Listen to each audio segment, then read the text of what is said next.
олныг дэргэд амьдаар нь шатаасан байдгаа. Bloody Mary да толинд харагдаж шингэсэн гэдэг юм байна.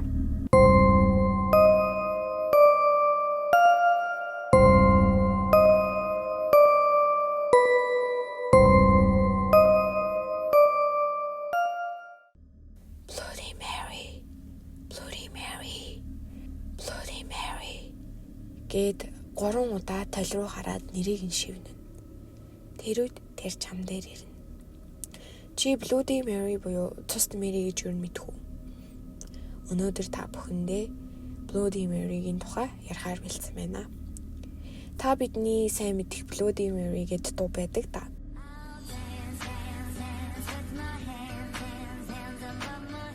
Гэт нэг дуу байдаг та. За тэр дуу нь болохоор 2022 онд гарсан Lady Gaga-гийн дуу байгаа. За тухайн үед бол viral болж амар алдартай болж исэн Wednesday киноны дуу байгаа. За энэ түүхэн тэр дуутай бол холбоотой байгаа шүү.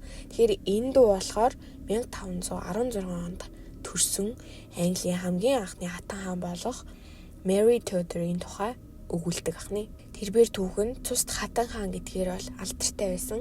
Хаан ширээг залгамжлах үедээ хүчтэй католик итгэгч байсан байдаг. За тухайн үед болохоор сүмийн итгэгч байсан. Тэгээд өөр шишинтэй иргэдэг бол олны дэргэд амьдаар нь шатаасан байдгаа.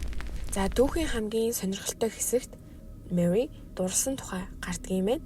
Одоо та бүхэндээ Lady Gaga-гийн Bloody Mary дууг болон Mary Tudor-ийн хайрын түүх яаж хараал үүссэн тухай ярья. Love is just a history that they may prove, and when you're gone I'll tell them my religion's. Гэт ингээд дуу эхэлдэг байгаа.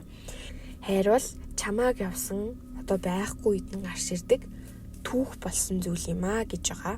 За түүхэнд өгүүлснээр Mary Tudor нь хүн дурлсан.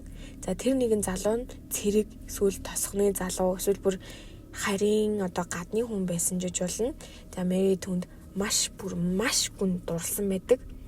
Залуу түн дэлхийг амлаж түүнийг авцуун гэд маш их хайртай гэж хэлсэн. Гэхдээ ерөөсөө эргэж ирээгүй байдаг.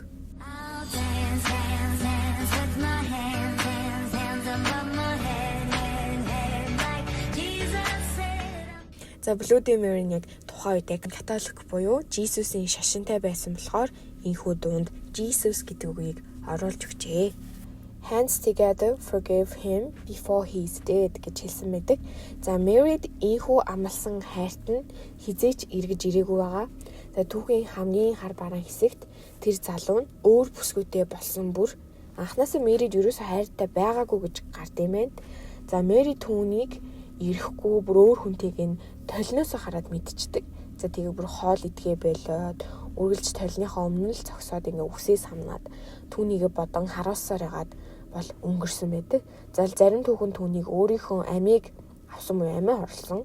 Эсвэл толинд тэр залуугаа хараад ажиглаж агаад өнгөрсөн, харуулсаад өнгөрсөн гэж л өгүүлдэг. За энэ хүн нас барахтаа толинд харагдаж шингэсэн гэдэг юм байна. Bloody Mary, Bloody Mary, Bloody Mary хэмээн толины урд очин 3 удаа түүний нэрийг уншвал тэр чиний өмнө гарч ирэх болно. Сүнсийг чинь толь руу эсвэл авч орно. Эсвэл гарч ирээд чиний нүдийг ухаж хөөхөн царайг чинь маажна. За хамгийн гайгүй байгаа магадлалд тэр бол гарч ирээд чиний чихэнд шивнэн. Эсвэл дуу хайлна гэх зэргээр хараал авал хийдэг бахны.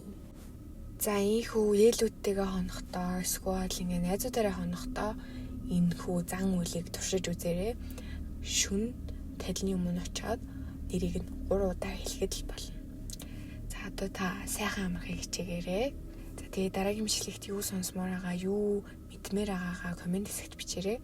За тэгээ дайлуулах хурдан хийх бодноо. Би бас жоохон ойр завгүй байгаа болохоор гэхдээ ингээ бичээд юу сонсомоор байгаагаа бичвэл маш хурдан хийхийг хичээнэ. За тэгээ thank you guys. Bye bye. Good night.